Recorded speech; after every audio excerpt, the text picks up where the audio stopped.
नमस्ते। एक सवाल है, क्या लालच का अंजाम हमेशा बर्बादी ही होता है? आज हम एक लालची किसान की जानी पहचानी कहानी में इसी सवाल का जवाब खोजेंगे। और हाँ, ये भी देखेंगे कि ये कहानी हमें पैसे, मौके और सही गलत के बारे में क्या सिखाती है। तो ठीक है, चलिए कहानी में उतरते हैं। हम इसे 5 हिस्सों में देखेंगे। सबसे पहले बात होगी एक जबरदस्त फसल की। फिर देखेंगे कि कैसे लालच का एक छोटा सा बीज मन में पनपता है। उसके बाद जमाखोरी का पूरा प्लान समझेंगे। फिर लालच की असली कीमत क्या चुकानी पड़ती है वो जानेंगे। और आखिर में इस पूरी कहानी का सबसे बड़ा सबक क्या है उस पर बात करेंगे। तो पहला हिस्सा, एक भरपूर फसल। कहानी शुरू होती है एक गांव से, जहां किसानों की मेहनत, कह सकते हैं किस्मत ने भी उनका पूरा साथ दिया था। माहौल तो चारों तरफ खुशहाली का था, पर इसी खुशहाली में एक आने वाले बड़े तूफान की नींव भी रखी जा रही थी। देखिए, हालात एकदम परफेक्ट थे। एक तो आलू की बम्पर फसल हुई, ऊपर से बाजार में उसकी मांग भी जबरदस्त थी, और सोने पे सुहागा ये कि आसपास के गांव से सप्लाई भी बिल्कुल बंद थी। मतलब किसानों के लिए अपनी मेहनत का मोटा पैसा कमाने का इससे बढ़िया मौका हो ही नहीं सकता था। और इसी गांव में थे दो किसान, नत्थू और राम। फसल तो भाई दोनों की ही जबरदस्त हुई थी, लेकिन जब ये सुनहरा मौका दरवाजे पर आया ना, तो दोनों ने बिल्कुल अलग अलग रास्ते चुने।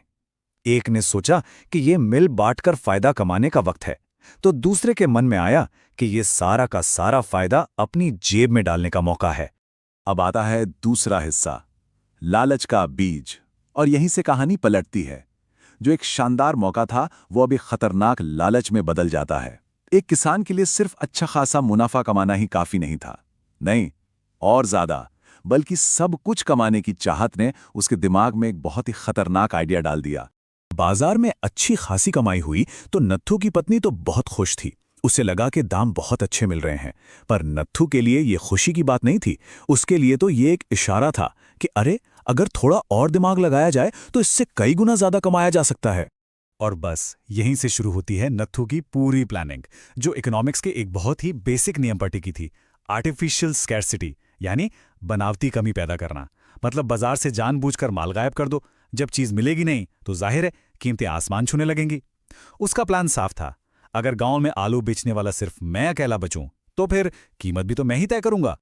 और ये एक लाइन, चोरी नहीं इसे व्यापार कहो, उसकी पूरी सोच को सामने रख देती है। सोचिए, जब उसकी पत्नी ने चोरी पर सवाल उठाया तो उसने कितनी चालाकी से अपने गुनाह को एक स्मार्ट बिजनेस स्ट्रैटेजी का नाम दे दिया। बस यहीं पर सही और गलत के बीच की लकीर उसके लिए पूरी तरह से मिट गई। तो अब आता है तीसरा हिस्सा, जमाखोरी का पूरा प्लान। चलिए देखते हैं कि कैसे लालच का वो छोटा सा आइडिया एक पूरे सोचे समझे 4 स्टेप वाले क्राइम में बदल जाता है। प्लान एकदम क्रिस्टल क्लियर था। स्टेप 1, पड़ोसी राम की सारी फसल चोरी कर लो। स्टेप 2, अपनी फसल के साथ उसे भी कहीं छुपा दो। स्टेप 3, बाजार में हाहाकार मचने का इंतजार करो। और स्टेप 4, जब लोग किसी भी कीमत पर आलू खरीदने को मजबूर हो जाएं, तब अपना सारा माल निकालो और बेचो। और उसी रात नत्थू और उसकी पत्नी अपने प्लान पर काम शुरू कर देते हैं। वो राम के सारे आलू चुराते हैं और अपनी फसल के साथ एक कमरे में ताला लगाकर बंद कर देते हैं। और चालाकी देखिए, किसी को शक न हो इसलिए अगली सुबह अपने ही खेत में चोरी हो जाने का बढ़िया सा नाटक भी करते हैं। अब आता है कहानी का चौथा और सबसे अहम हिस्सा, लालच की कीमत। प्लान तो सेट हो चुका था और नत्थू बस इंतजार कर रहा था। उसे पूरा यकीन था कि बहुत जल्द पूरा बाजार उसकी मुट्ठी में होगा और खेल उसके नियमों पर खेला जाएगा।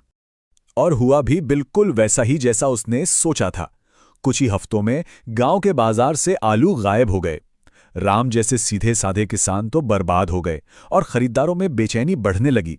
नत्थू का प्लान एकदम परफेक्ट काम कर रहा था। कीमतें तो जैसे रॉकेट बन गईं।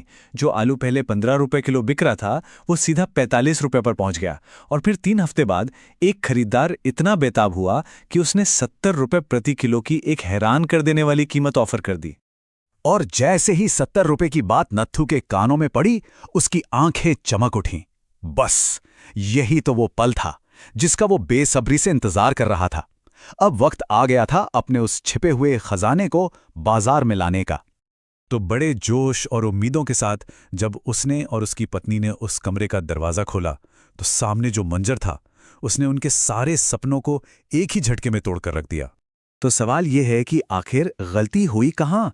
देखिए, नथु ने बाजार पर, मांग पर, कीमतों पर, हर चीज पर नजर रखी, लेकिन वो एक बहुत छोटी मगर बहुत जरूरी चीज भूल गया था।